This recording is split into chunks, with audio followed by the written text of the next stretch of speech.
युद्धजन्य परिस्थितीमुळे गॅस सिलेंडरचा पुरवठा बंद झाल्यानं कोकण किनारपट्टीवरील रिसॉर्ट आणि हॉटेल व्यवसायांसमोर मोठं संकट उभं राहिले. काही हॉटेलमधील कमर्शियल गॅस पूर्णपणे संपलेत, तर काही ठिकाणी जेमतेम 1-2 दिवसांचा गॅस शिल्लक असल्यानं रिसॉर्ट मालकांनी सिलेंडरला पर्याय म्हणून चुलीवरचं जेवण देण्याचा मार्ग स्वीकारला.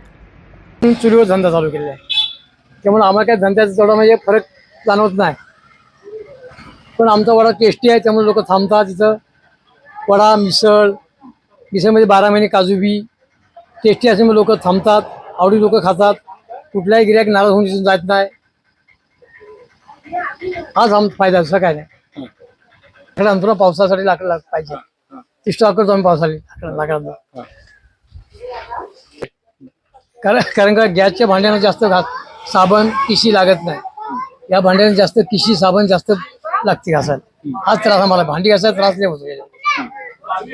बाकी त्रास काय, आम्हाला काय त्रास होतो, आता आम्हाला सवय पडून गेली. आम्हाला काय त्रास, चुलीचा त्रास वाटत नाही आम्हाला. अगदी बऱ्याच लांबून लोक वडापाव खायला येतात आणि कुठलाही गिऱ्हाईक कधी नाराज होऊन जात नाही. वडा खराब आहे किंवा काय असं कधी होऊन जात नाही. आणि तेल सुद्धा आम्ही जेमिनी वापरतो. असं आहे. 12 महिने काजू बी रशात असते, काजू बी मिसळमध्ये काजू बी 12 महिने.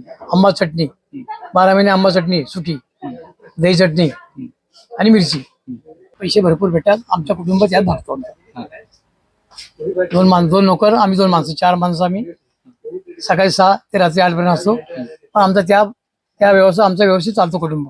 नाव काशीराम सकाराम पवार, राहणार पालगड पवारवाडी. या ठिकाणी मी 40 वर्षे धंदा करतोय. पण माझा धंदा चुलीवरच, मी सर्व व्यवहार माझा चुलीवरच आहे. व मिसळ, वडा, भजी, काजू मिसळ ही चुलीवरच चालू आहे.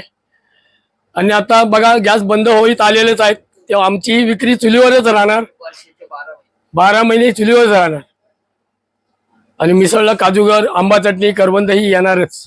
हा सिलेंडर मिळतच नाही आता ते चुलीवरच सर्व येणार. हा व्यवहार चुलीवरच होणार.